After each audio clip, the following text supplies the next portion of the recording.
জনমের জীবনে রে কত ভাঙন গরণ রে, হাটে ঘাটে ভিড়ে আমার ভাঙা তরি রে। নানান রঙের বাহারে দেখি হাজার মানুষ রে, আবার এক মানুষের ভিতর বসত হাজার মানুষ রে। আমি কোথাও না পেলাম খুঁজে শুদ্ধ মানুষ রে। ও আমার এক জনমের জীবন রে কত ভাঙন গরণ রে, হাটে ঘাটে ভিড়ে আমার ভাঙা তরি রে।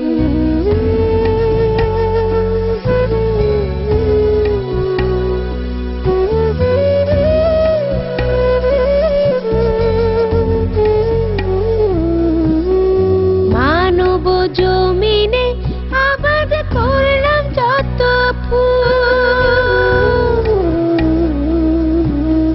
মানব জমিনে আবাদ করলাম যত ফুল, তারা সর্প হয়ে দংশন করে ভাঙালো মোর ভুল।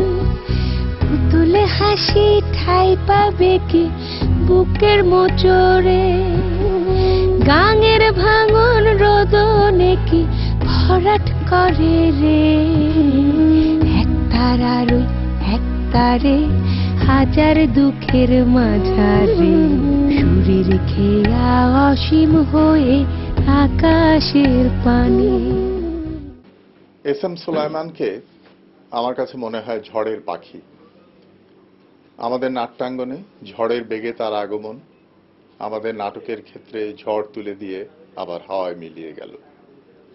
মাত্র ৪৮ বছরের জীবন তার, কিন্তু এরই মধ্যে কত কাজ করেছে এবং সবই দর্শক নন্দিত কাজ।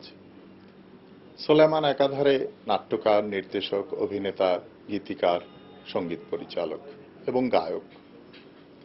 এই সব গুণ মিলিয়ে ওকে প্রথমে ও গানের মধ্যে ডুবেছিল, কিন্তু পরবর্তীকালে নাটক তাকে আকৃষ্ট করে এবং নাটকের মধ্যে গানের প্রাধান্যটা, ও যেহেতু নিজে ও গান জানতো এবং সুর করতে পারত, সেই জন্য গানটাকে একটা গুরুত্বপূর্ণ মাধ্যম হিসেবেও নাটকে প্রতিষ্ঠিত করে।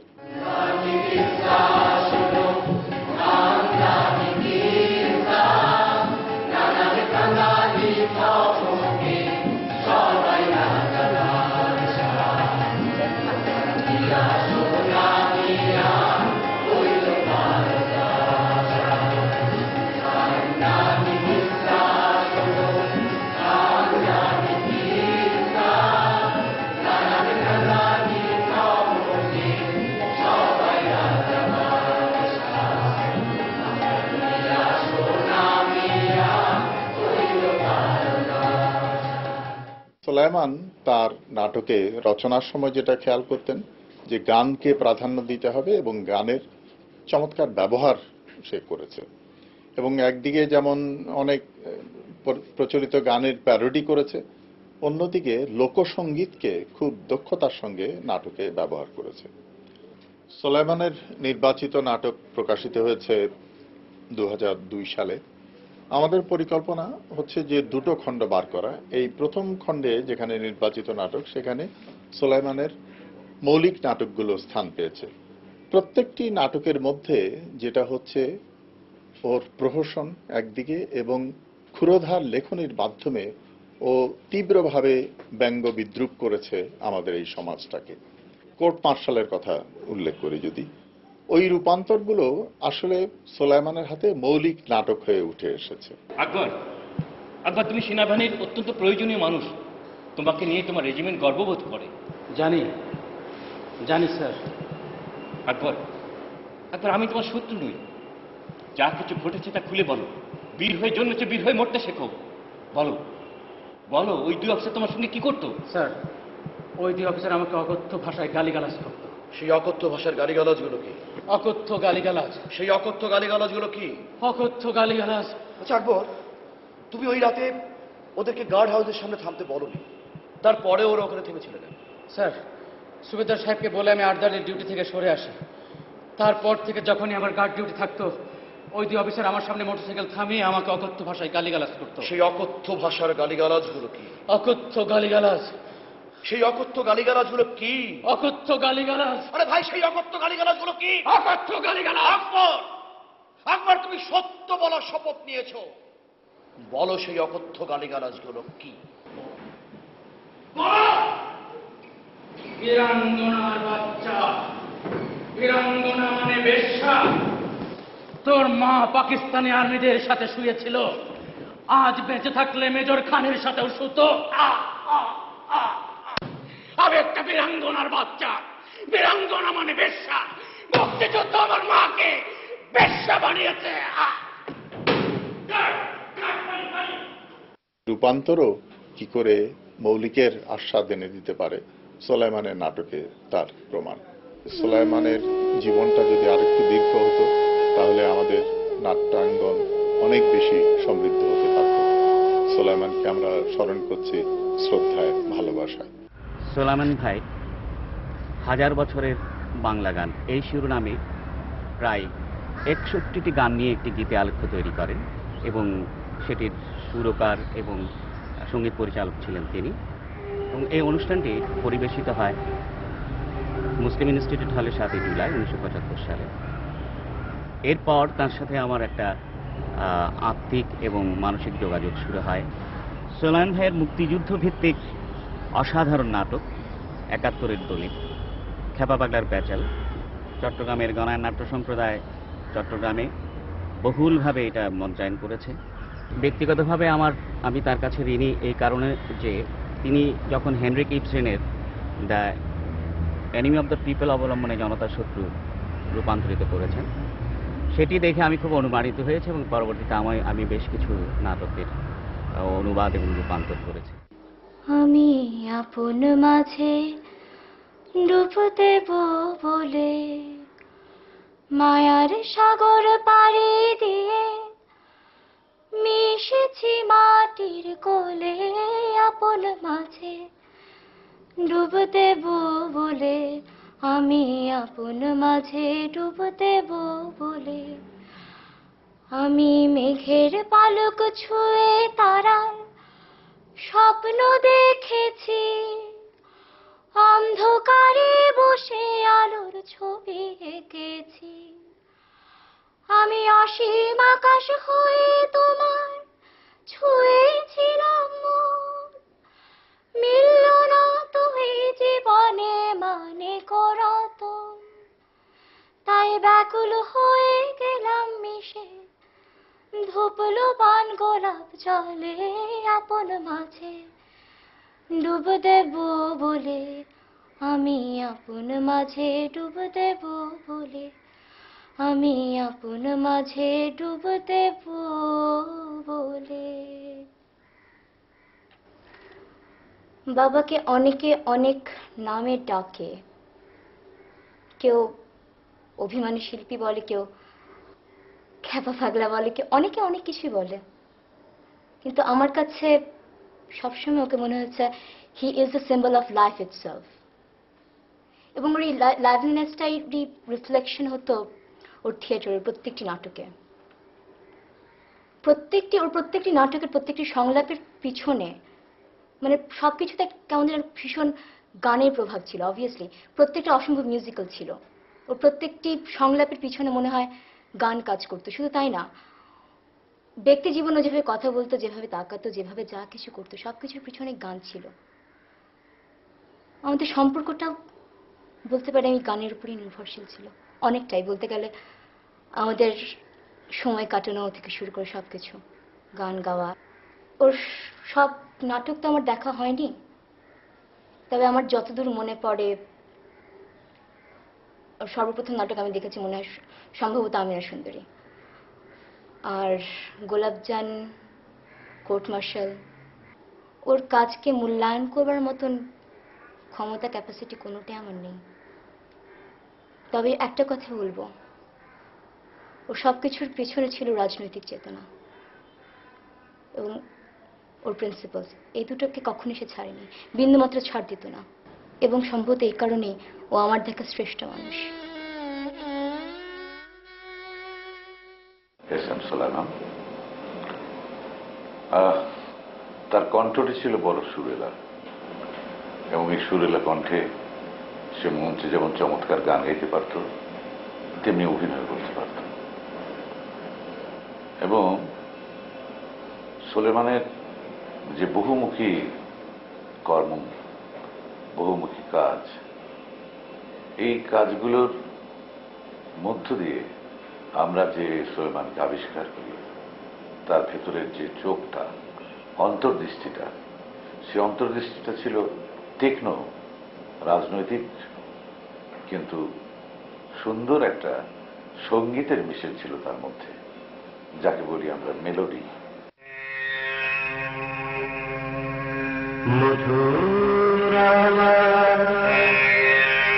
মায়ের হাসি চাঁদের বুকে ছড়ে, মাকে মনে পড়ে আমার, মাকে মনে পড়ে। মধুর আমার মায়ের হাসি চাঁদের বুকে ছড়ে, মাকে মনে পড়ে আমার, মাকে মনে পড়ে। নাটকগুলির মধ্য দিয়ে নানা রাজনৈতিক দর্শন প্রচার করার চেষ্টা করত, এবং সেগুলো চেষ্টা করত শৈল্পিক উপায়ে, গায়ের জোরে নয় বা পোস্টারের মাধ্যমে নয়। এটাই সুলেমানের সবচেয়ে বড় কৃতিত্ব। আমরা দেখে থাকি যে যখন কোনো রাজনৈতিক নাটক হয়, সেটা পোস্টার হয়ে যায় অথবা একটা লিফলেট হয়ে যায়। সেই জায়গা থেকে সুলেমান তার শিল্প দিয়ে বিষয়বস্তুকে আড়াল করে চমৎকারভাবে একটা গন্তব্যে নিয়ে যাওয়ার চেষ্টা করত। জীবনের শেষে এসে সে ভিডিওতে জড়িয়ে পড়ে।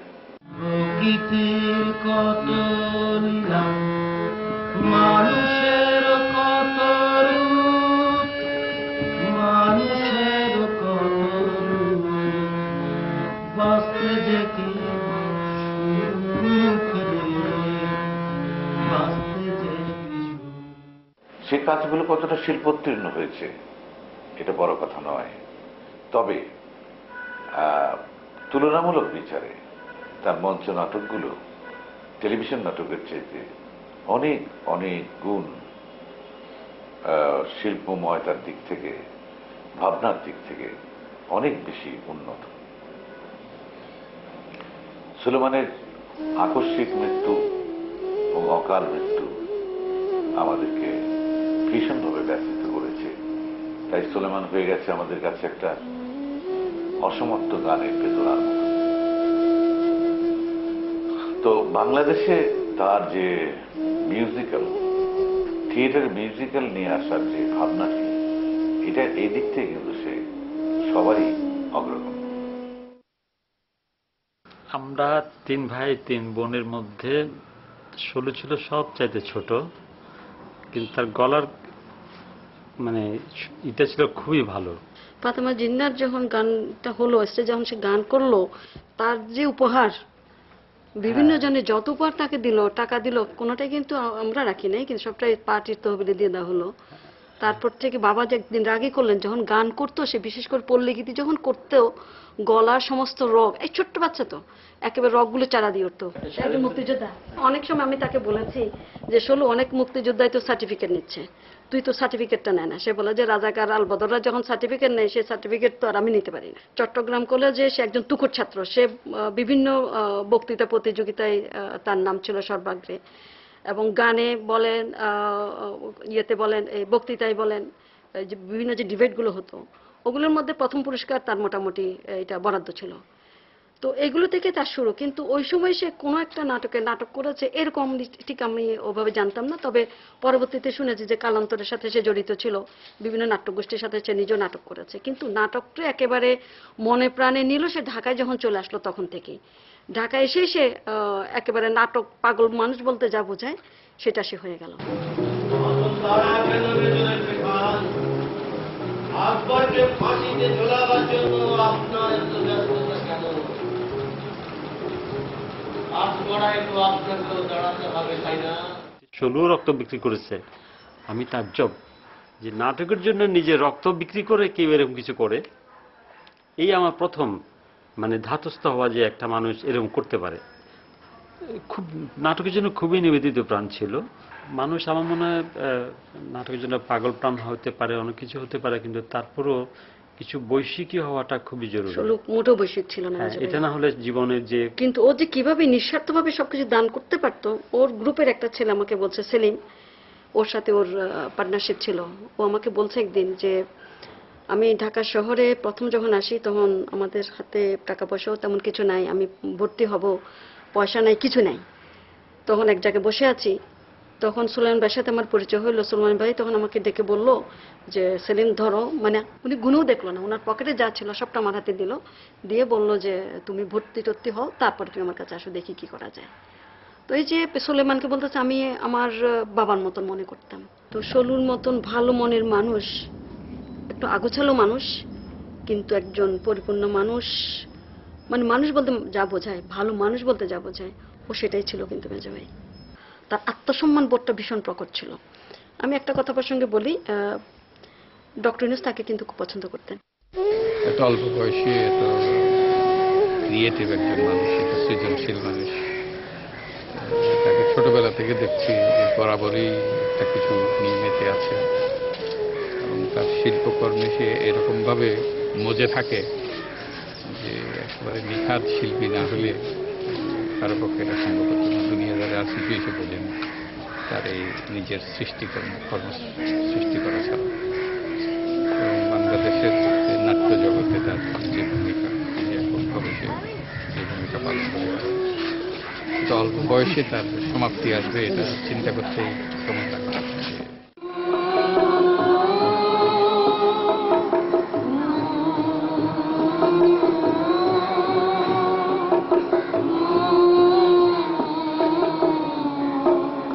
রাতের আন্ধারে যখন সারা শহর ঝিমায় পড়ে, তখন আমি খেপা বাউলের মতন মিনারে মিনারে ঘুরে বেড়াই। ওনার পথনাটক বা নির্দেশনার দিক থেকে যে খ্যাপা পাগলার প্যাচাল, যেটা তখন মুখে মুখে লোকের ঘুরত, সেটি নির্দেশনার কাজ যেমন ছিল, বিষয়বস্তুর দিক থেকেও খুব প্রাসঙ্গিক একটি নাটক ছিল তখনকার সময়।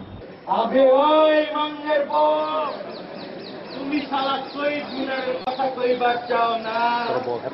শালা বাপ দাদার সম্পত্তি পাইছ, বাপ দাদার সম্পত্তি পাইছ যে ভাঙবা চুরবা। ওই মাঙ্গের বউ, টাকা কি গাছে ধরে নাকি বকরির ফাঁকা ফাইটা পাইবাই? নাকির বউ, তোর মুক্তিগিরি একটা আমি সুটা চিমড়া। তার যে নাটকটি দেখে আমি খুব বিমোহিত হয়েছিলাম এবং আমি এটার রিভিউ করেছি তখনকার খুব নামকরা একটি সাহিত্য পত্রিকায়, সেখানে আমিনা সুন্দরী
ওই নাটকটি খুব স্পষ্টভাবে নির্দেশকের ভাবনার দিক থেকে, কাজের দিক থেকে আলাদা একটি জায়গায় দাঁড়ায়। নাট্য নির্দেশক, একজন নাট্যকার, একজন অভিনেতার যে গুণগুলো ভরতমুনির নাট্যশাস্ত্র অনুযায়ী থাকা উচিত, তাকে যেমন সঙ্গীত বুঝতে হবে, তাকে তেমনি পরিবেশ বুঝতে হবে, তাকে তেমনি মানুষকে বুঝতে হবে, তাকে তেমনি দেশের রাজনীতি বুঝতে হবে, সমাজকে বুঝতে হবে।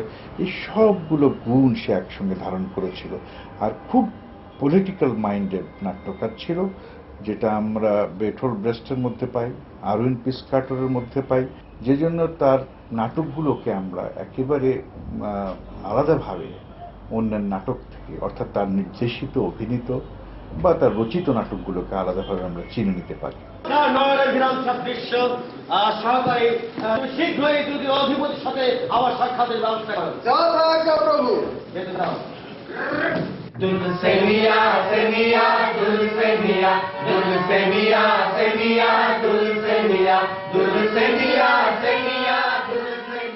তার বেশিরভাগ নাটকই সঙ্গীত কোরাস থাকতো এবং একক সঙ্গীত থাকতো। সঙ্গীত একেবারে সংলাপের ভূমিকা নিয়েছে, যেটা রবীন্দ্রনাথের নাটকে আমরা অনেক সময় দেখেছি, ডাকঘরে অথবা তাসের দেশে সংলাপের জায়গায় সঙ্গীত এসেছে। সুলেমানের মধ্যে প্রবণতা ছিল, যে জন্য তার নাটকগুলোকে আলাদা করে মিউজিক্যাল প্লে অব বাংলাদেশ বা বাংলাদেশের সাংগীতিক নাটক হিসেবে চিহ্নিত করা যায়। 1973-74 সালে সুলেমান রাজনীতির সাথে খুব সম্পৃক্ত ছিল। চট্টগ্রাম কলেজে ছাত্র ইউনিয়নের সে একজন বলিষ্ঠ নেতা ছিল, কিন্তু পরবর্তীতে ছাত্র ইউনিয়ন থেকে সে সরে যায়। কিন্তু চট্টগ্রামে এর পরে রাজনীতির সাথে তার তেমন কোনো সম্পৃক্ততা ছিল না, সংস্কৃতিতেই পুরো সময়টা দিয়েছিল সে। পরবর্তীতে রাষ্ট্রবিজ্ঞানে অনার্স শেষ করার পরে 1975 সালের দিকে সে আমাকে বলল যে আমি একটা নাটক লিখেছি। ঢাকা গিয়ে কালান্তর থেকে সে নাটকটি সে প্রথম মঞ্চস্থ করে। সেটি হচ্ছে ঢাকায় বা বাংলাদেশের নাট্যাঙ্গনে তার প্রথম আত্মপ্রকাশ। সুলেমানের সাথে আমার প্রথম পরিচয় হয় মঞ্চে। আমি তাকে চিনেছি, সে আমাকে চেনে নেই। তার নাটক দেখতে গিয়েছিলাম, অভিনয় দেখতে, তার প্রযোজনা দেখতে, পরিচালনা দেখতে। আমার কাছে তখনই মনে হয়েছে যে আমাদের এই মঞ্চের জগতে একজন মানে অন্তত দেশের জন্য একজন যুগান্তকারী পরিচালককে আমরা পেতে যাচ্ছি। আমার একটি নাটকে সে অভিনয় করেছিল। নাটকে একটি চরিত্র ছিল, একটা পাগলের চরিত্র, চাঁদ পোকা ঘুন পোকা। ও তোমরা বুঝতে নি কেউ পারো আমার বিপত্তি, আমার মামলা চলছে 30 বছর হয় না নিষ্পত্তি, আমার মামলা চলছে 30 বছর হয় না নিষ্পত্তি। সমস্ত সংলাপ তার ছোটস্থ। হিরণ, তুমি তো ইংরেজির ছাত্র ছিলে, তোমাকে একটা উন্নত প্রশ্ন করি। Here is the smell of the blood still, all the perfume of Arabia will not sweeten this little hand. কবিতাটা কার? উইলিয়াম শেক্সপিয়ারের ম্যাকবেথ নাটকে লেডি ম্যাকবেথের সংলাপ। রাইট। এবং অভিনয় করতে গিয়ে সে তার ক্যারেক্টারের একটি গান নিয়ে এলো, যে গানটি ছিল না আমার নাটকের মধ্যে। এবং সে আমাকে বলল, খুব বিনীতভাবে বললো, হায়াত ভাই আমি এই গানটা গাইলে আপনার কি কোনো আপত্তি আছে? আমি বলি তুমি গাও, আমি শুনি। তখন সে আমার গানটা গেয়ে শোনালো। আমার সুরটা সেরকম আমি সুর জানিও না, বাট জিনিসটা হচ্ছে এরকম, তোমরা জানো না কি আমার বিপত্তি, 30 বছর ধরে আমার মামলার হয়নি নিষ্পত্তি। এটা কিন্তু মুক্তিযুদ্ধের 30 বছর পরের এই ঘটনাটা আমাদের নাটকের। এবং এই সংলাপটা আমি জানি না সে কোথা থেকে পেয়েছে বা আমার এখনো জানা নেই, কিন্তু গানের সুরটাও সে আমাকে দিয়েছে। এটা পরিষ্কার যে 30 বছর ধরে একটা মুক্তিযোদ্ধা, সে কিছুই পায়নি এবং তার যে মামলা নিষ্পত্তি হয়নি, এটা তার গলায় আমি শুনলাম। সে গানটা গাইলো, আমার পুরো সিকোয়েন্সটা আমি গানটা পুরোটাই ইউজ করেছি। এবং সে আমাকে এমন প্রভাবিত করে ফেলেছে যে আমার ওই নাটকের টাইটেলটি আমি ব্যবহার করেছি ওই গান দিয়ে। আজকের দিনে শুধু এটুকুই বলবো যে আমরা যারা নাটক করি আমাদের কমিটমেন্টের বড় অভাব দেখা যাচ্ছে। আমরা সুলাইমানের কাছ থেকে এই কমিটমেন্টটা শিখতে পারি। আমরা সুলাইমানকে যদি ভুলে যাই তাহলে আমরা নাটককে ভুলে যাই। বাংলাদেশের নাটক মঞ্চ বিশেষ করে ঋণী হয়ে রয়েছে তার কাছে। এস এম সুলাইমানের লেখা, তার নির্দেশনায় ইঙ্গিত নাটকই বাংলাদেশে একক কোন নাটকের সপ্তাহব্যাপী প্রদর্শনীর সূচনা আমরা করি।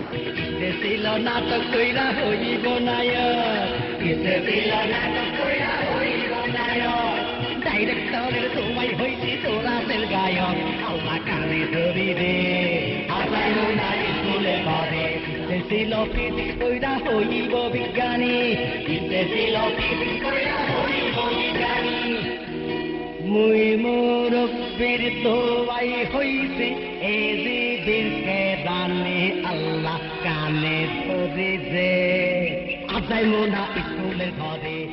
ব্যক্তিগতভাবে তো আমি তার কাছে ঋণী, কারণ আমার আজকে সংস্কৃতির ক্ষেত্রে আসার পিছনেই তো তার ভূমিকাটাই মুখ্য। সুলাইমানের কথা বলতে গেলে এই টিএসসির পুরো জায়গাটা জুড়েও এখনো মনে করি আমি আছে। করিডোরে ওইখানে বসে গল্প করা কিংবা গান তৈরি করা কিংবা রিহার্সাল করা কিংবা এখানে যাওয়া আসা করা, এই করিডোর আর ওই বাইরে চায়ের দোকান বা তার সামনে যে বসার জায়গা ওইখানে বসে কথা বলা কখনো, আর এই ক্যাফেটেরিয়া এখানে অনেক দুপুরে খাওয়া, দিনের বেলা যখন খোলা থাকতো। আর ওই যে গেটটা আছে ওই গেটটার বাইরে ওপাশে আর একটা গ্যারাজের সামনে একটা জায়গা আছে এখনো, ওখানেই অনেকগুলো সেট বানানো হয়েছিল। আমি সুলাইমানকে এই জায়গাটায় কি চিনি, এই আকাশে, এই সবুজ লনে আর এই টিএসসিতে। আমি ওকে দেখেছি প্রথম কবে ৭৯ সালে বোধহয়। প্রথম নাটক ছিল ওর সাথে যেটা তা হচ্ছে ইলেকশন ক্যারিকেচার। ওর মৃত্যুর খবরটাও আমি শুনেছিলাম আমি যখন ঢাকার বাইরে ছিলাম, আসিনি। ওরা জানা যায় আমার আশা হয়নি, আসতে পারিনি, দেখতে পারিনি। সুলাইমানকে আমি যেরকমভাবে দেখেছি অবশ্যই একজন বোহেমিয়ান। ওর জন্য সংসার না মনে হয়। ও অনেক কিছু করতে পেরেছিল, সাহস করেছিল যেটা আমি কখনো করতে পারিনি। অনেক কিছু ছেড়ে দিয়ে দৌড়াতে পেরেছিল যেটা আমি হয়তো অতটা ঝুঁকি নিতে পারিনি জীবনে। আর ওর কাছ থেকে আমি শিখেছিও।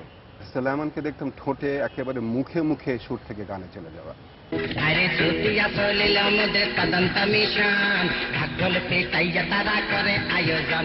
আরে ছুটিয়া চলিল আমাদের তদন্ত মিশন, ঢাকঢোল পেটাইয়া তারা করে আয়োজন। তিনজন মেম্বার দেখিতে চমৎকার, তিনজন মেম্বার দেখিতে চমৎকার। কারো হাতে বাতের ব্যথা ব্রেন টিউমার, কারো হাতে বাতের ব্যথা ব্রেন টিউমার।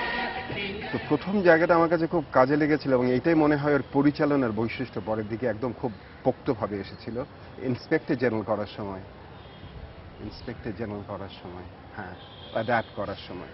তো অ্যাডাপ্টেশনের ভেতরে আমি গান ঢোকাতে চাইছিলাম। আমি বলছিলাম আমাকে আমার এই জায়গায় এই বিষয়ে গান দরকার। ও সাথে সাথে বসে তৎক্ষণাৎ গানটা লিখে ফেলতে পারতো এবং আমাকে সুর শোনাতো যে এই সুর কি, এই সুর না এই সুর।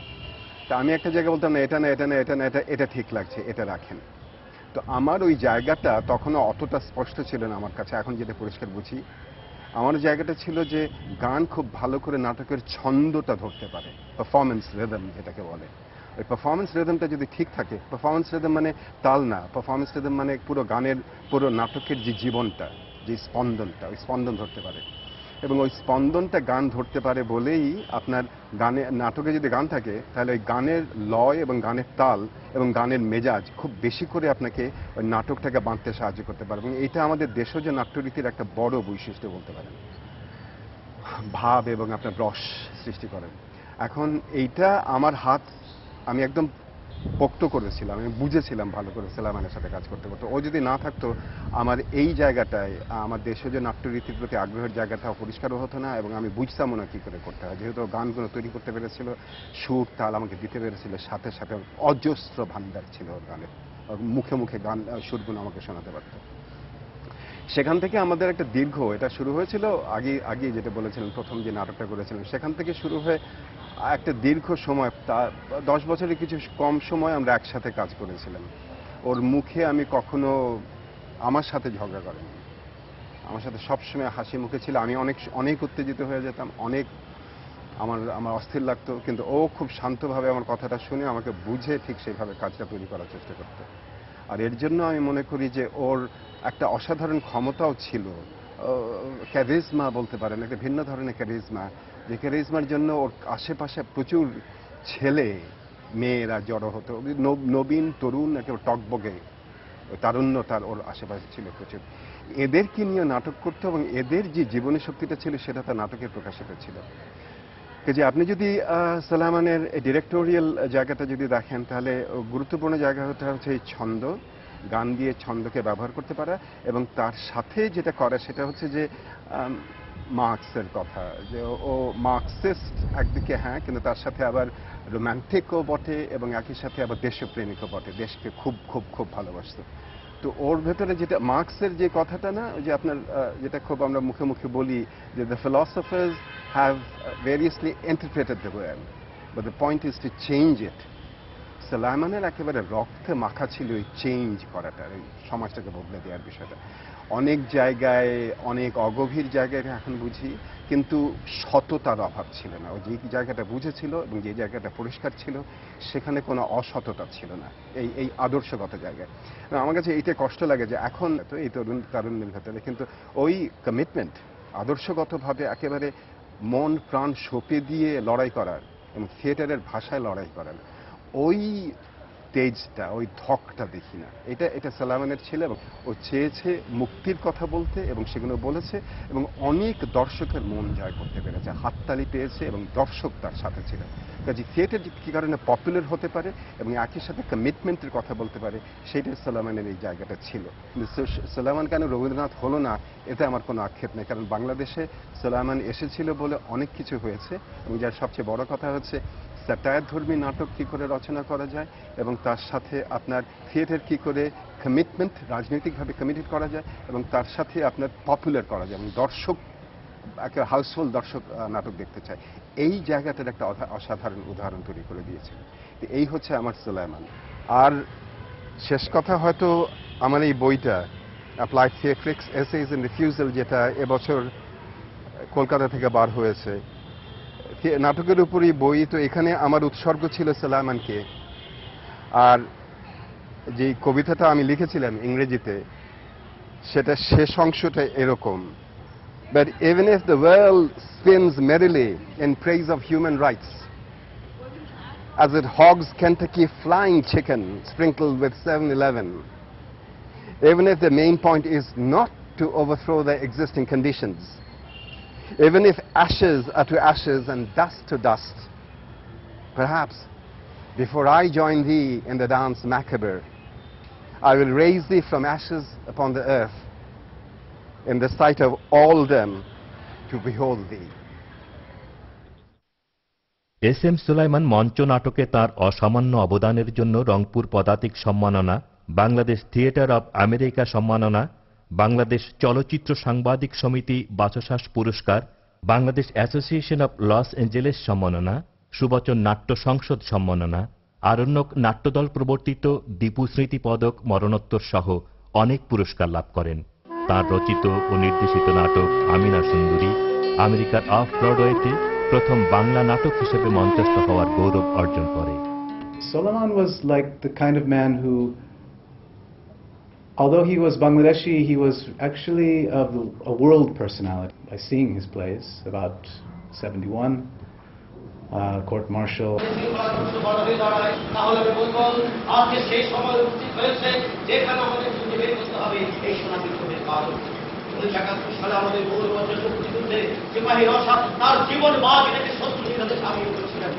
He was working very closely with the Bangladesh Theatre Federation in New York, and they planned a lot of productions, and he was always going back and forth between Bangladesh and New York and directing. So I would visit him in Bangladesh, and he would be always writing music, new music, and for the productions in New York. I saw a few of the productions. Bibaho Shamochar I saw, and the use of music was very impressive to me. Because I found that the songs that I saw him writing in Dhaka, then I saw them on stage in New York, and it was amazing to me how he was able to take something from Bangladesh and communicate it to very novice actors and actresses in New York City and have a very professional production. It was very impressive to me. Sulaiman ভাই যখন এলেন আমার মনে হয় সেটা বোধহয় 93-94 দিকে হবে। আমার সঙ্গে পরিচয় হলো, উনি কোর্ট মার্শাল নাটকটি করবেন। তার পরিচালনা আমাকে ভীষণভাবে আকৃষ্ট করল এবং এরপরে আমরা আরো অনেক কিছু নাটক করি, যেমন জরম দুঃখী মা, আমিনা সুন্দরী, ইঙ্গিত। প্রত্যেক কিছুতে তার একটা যে অত্যন্ত অরিজিনালিটি, সেটা ছাপ পড়ে। এবং মিউজিক্যাল তো আমাদের এখানে হতোই না, নিউ ইয়র্কে কেউ করতো না মিউজিক্যাল কিছু। সে সময় আমার মনে হতো যে ওনার নাটকগুলো অ্যাকচুয়ালি ব্রডওয়ের সাথে তুলনা করা যায়। আমিনা সুন্দরী যখন আমরা মেইন স্ট্রিমে করলাম of Broadway, theatre for the new city, এটা ম্যানহাটন ডাউনটাউনে, সেটা এক নাগাড়ে প্রায় 2-3 মাস চলে। নাটকটি বাংলায় হয়, কিন্তু এর মাঝখানে একটা ইংরেজিতে ন্যারেশন হতো। সেই নাটকটির দর্শক ছিল বেশিরভাগই আমেরিকান। তারা এত উপভোগ করেছিল নাটকটি, ডাউনটাউনে একটা পত্রিকা বের হতো, ভিলেজ ভয়েস, সেখানে তার উচ্ছ্বসিত প্রশংসা হয়। সুলাইমান ভাইয়ের নানা গুণ ছিল, নাট্য পরিচালনা, নাট্য রচনা, সঙ্গীত। সঙ্গীত তো তার একটা প্রধান শক্তি ছিল, প্রচন্ড শক্তি। কিন্তু আমার ভালো লাগতো তার হিউমার। যেমন এতে কোরবান আলী নাটকের একটি সংলাপ আমার মনে পড়ে, যে শুরুতেই যখন আমি ছিলাম এতে কোরবান আলী, যখন মঞ্চে এসে বলি যে নূপুরের আওয়াজ কি ঝুমঝুম করে নাকি ভুম ভুম করে, বেগানা মায়া মাসির নূপুরের আওয়াজ শুনি ঝুমঝুম ঝুমঝুম, আর নিজের বউয়ের নূপুরের আওয়াজ লাগে ভুম ভুম ভুম ভুম। এই যে কথাটা, সঙ্গে সঙ্গে দর্শকদের মধ্যে একটা যেন সম্বন্ধ সৃষ্টি হয়ে যায়। তাদের হাসি, সেটা ছিল তাদের একটা রেসপন্স।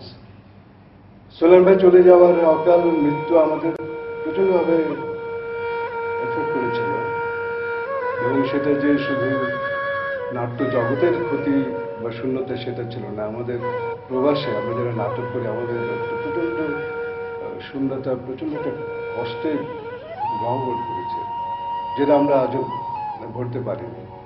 সেটা পূর্ণ হবে, কেউ পূর্ণ করতে পারেনি। বাংলাদেশের থিয়েটারে এস এম সুলাইমানের আবির্ভাব উল্কার মতো, এবং তার প্রস্থানও তাই। এস এম সুলাইমান আমার সাথে 90-এ বাংলাদেশ গ্রুপ থিয়েটার ফেডারেশনের সাধারণ সম্পাদক ছিলেন। জনপ্রিয় অভিনেতা, নাট্যকার, সঙ্গীত পরিচালক, নাট্য নির্দেশক, বহুমাত্রিক গুণের অধিকারী এস এম সুলাইমান শুধু মঞ্চেই যে কাজ করেছেন, মঞ্চেই যে তার প্রতিভার সাক্ষ্য রেখেছেন তাই নয়, তিনি স্বৈরাচার বিরোধী আন্দোলনে এবং সামাজিক সংকটের সময় এক অবিশ্বাস্য দুঃসাহসী মানুষের ভূমিকা পালন করেছিলেন।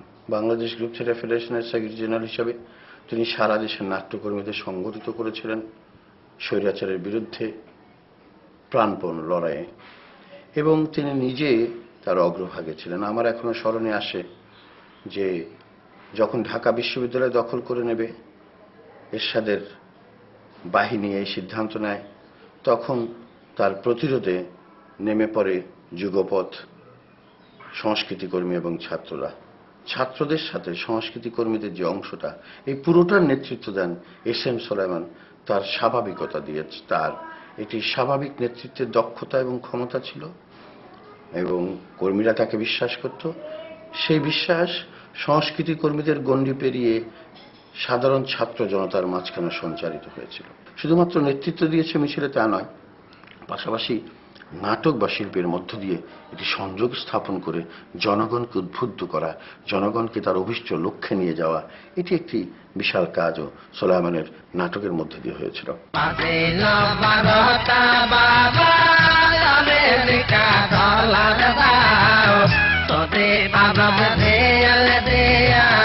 আন্দোলন ব্রিটিশ আমতে দাও, ভারত বাবা প্রেশার দাও, ব্রিটিশ আমতে দাও, ভারত বাবা প্রেশার দাও, সাম্প্রদায়িক দাঙ্গা দিয়া আন্দোলনের মুখ ফেরা যদি মানব দিয়া আন্দোলন ঠেকাও পুলিশ বাইরা নাই মারাও মাতাল বাইরা আগ বাড়াও খেপে মাইরা দিয়া এবার আন্দোলনে শান্তি সোলাইমানের মধ্যে কিন্তু অবশ্যই সঙ্গীতটি কাজ করেছে, বিকজ সঙ্গীত তার জন্মগতভাবেই তার দখলে ছিল এবং সোলাইমানের ভিতরে এক ধরনের রিদম সবসময় কাজ করেছে, যেটি তার জীবনের চলাফেরায় ছিল এবং সেটি তার শিল্পেও আমরা অবলোকন করি। আরেকটি ব্যাপার যেটি না বললেই নয়, সেটা হচ্ছে যে প্রাকৃতিক দুর্যোগে, সামাজিক সংকটে তার ভূমিকা। আমার এখনো মনে পড়ে 1991 সালের চট্টগ্রামে যে মহাপ্রলয় হয়ে যায়, যেখানে জলোচ্ছ্বাস এবং ঘূর্ণিঝড়ে লাখো মানুষ প্রাণ দেয়। সেই সময় আমি আর সোলাইমান চট্টগ্রাম অঞ্চলে আমাদের নাট্যকর্মীদেরকে নিয়ে বাংলাদেশ গ্রুপ থিয়েটার ফেডারেশনের নেতৃত্বে আমরা ত্রাণ কার্যে অংশগ্রহণ করি। সোলাইমান মানুষের মাঝে মানুষ হয়ে তিনি ত্রাণ কার্য পরিচালনা করেছেন, মানুষের মাঝে মানুষ হয়ে তিনি মিশেছিলেন। এইখানে সোলাইমান শিল্পীর যে অহমিকার জায়গা আছে, এই খোলস থেকে নিজেকে বের করে এনেছিলেন। দেখতে দেখতে সোলাইমান ভাইয়ের চলে যাওয়ার 5 বছর পার হয়ে গেল। আজকে তার 5ম মৃত্যুবার্ষিকী আমরা এই মহিলা সমিতির মঞ্চে তার মৃত্যুবার্ষিকী উপলক্ষে একটা অনুষ্ঠানের আয়োজন করেছি, পদক প্রদান অনুষ্ঠান। সোলাইমান ভাই মৃত্যুর পরপরই এস.এম. সুলাইমান স্মৃতি পরিষদ গঠিত হয়। মূল উদ্দেশ্য হচ্ছে এস.এম. সুলাইমানের স্মৃতি সংরক্ষণ করা। আমরা দল থেকে এস.এম. সুলাইমানের নামে একটি স্মারকবৃত্তি প্রবর্তন করলাম, যেটা প্রতি বছর আজকের এই মহিলা সমিতির মঞ্চে, যে মঞ্চে তিনি অনেক দিন কাজ করেছেন। গোলাপজানের 100তম প্রদর্শনী হয়ে গেছে, এই কোর্ট মার্শালও প্রায় 1.5 শতাধিক প্রদর্শনী হয়েছে। এখন পর্যন্ত সমান আগ্রহ নিয়ে কিন্তু মানুষ এই নাটকগুলো দেখছে। অর্থাৎ এই নাটকগুলোর আমি যেটা মনে করি যে শুধু কোর্ট মার্শাল গোলাপজান নয়, এরকম তার অনেকগুলো রচনা আছে যেগুলো সারা দেশে এখনো অভিনীত হতে পারে। তার নাটকগুলো নতুন করে নির্দেশনা, নতুন নির্দেশকরা তার নাটকগুলো নির্দেশনা দিতে পারেন।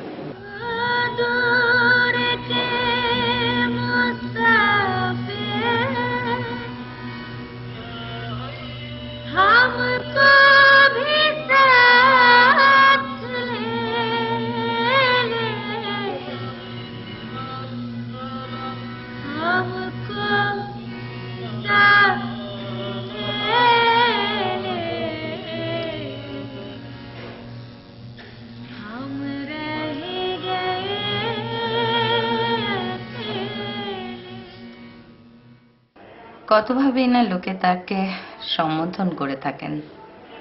কেউ নাট্যকার, নাট্য নির্দেশক, সঙ্গীতজ্ঞ, নানাভাবে নানা পরিচয় গুণীজনরা বলে থাকেন এবং আমরা সবাই জানি বাংলাদেশের নাটকে সঙ্গীতের যে প্রয়োগ, সেই প্রয়োগের ক্ষেত্রে তার যে অসাধারণ পাণ্ডিত্য, সেই জায়গাটা বড় ফাঁকা করে হয়ে গেছে তার প্রয়াণের পর থেকে।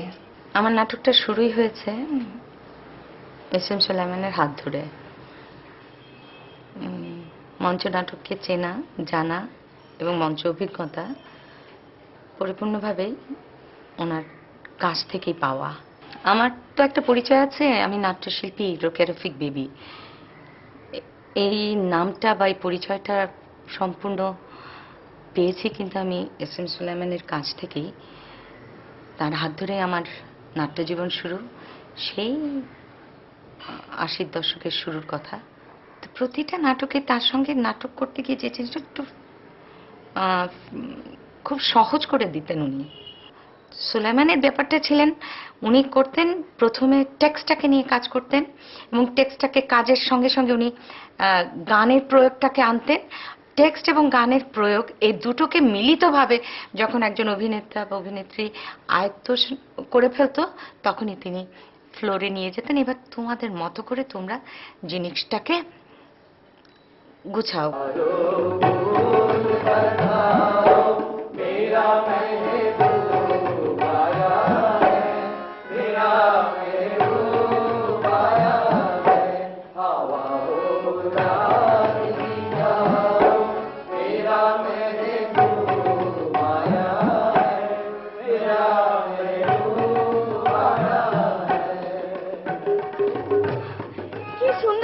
ছেড়া বাতাস, ওইটা কিসের গো? খুশবুতে তামা উঠে মরে গেছে গা। ও বুঝছি, হাতটা হেনা ফুলের গন্ধ না? এই প্রিয় মানুষটার সঙ্গে কাজ করবার আনন্দটা অন্যরকম ছিল। সুলেমান একটা ঘোড়ায় চড়েছিল, পঙ্খিরাজের মতো নাটকের ঘোড়ায়, অনেক শক্তি নিয়ে, অনেক চাঞ্চল্য নিয়ে। এই প্রতিভাধর মানুষটা যে ঘোড়ায় চেপেছিলেন, ওনার শক্তিও ছিল আকাশ ছোঁয়ার, কিন্তু আমরা ঠিক জানি না কার কৃপণতায়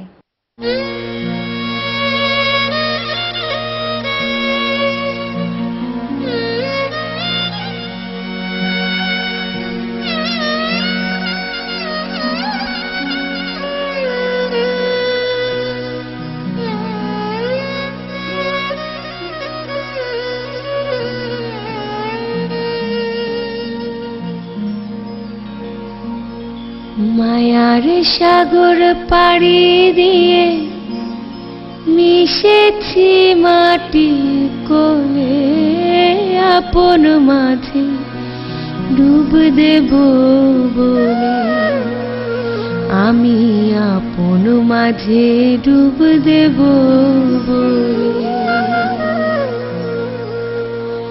মায়ার সাগর পাড়ি দিয়ে মিশেছি মাটি কোলে, আপন মাঝে ডুব দেব বলে, আমি আপন মাঝে ডুব দেব বলে।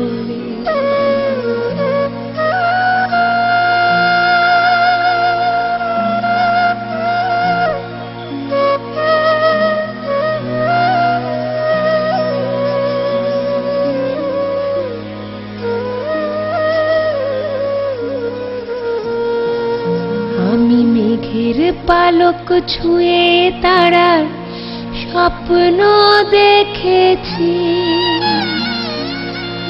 অন্ধকারে বসে আলো ছবি এঁকেছি। আমি অসীম আকাশ হয়ে তোমার ছুঁয়েছিলাম মন, মিলল না তো এই জীবনে মানিকের রতন, তাই ব্যাকুল হয়ে গেলাম মিশে ধুপলো বান গোলাপ জলে, আপন মাঝে ডুব দেব বলে, আমি আপন মাঝে ডুব দেব।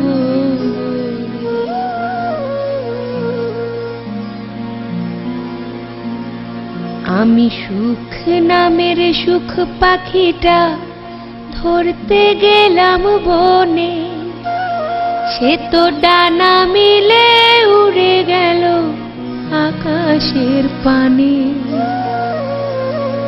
আমি হাজার মনের কাছে শুধাই হাজার রূপ কথা, শেষ গল্পের রাজার কুমার ছিল ভীষণ একা, তাই সাদা পালক হাতছানি দেয় ডুব সাঁতারের নীল জলে, আপন মাঝে ডুব দেব বলে, আমি আপন মাঝে ডুব দেব বলে, আমি আপন মাঝে ডুব দেব।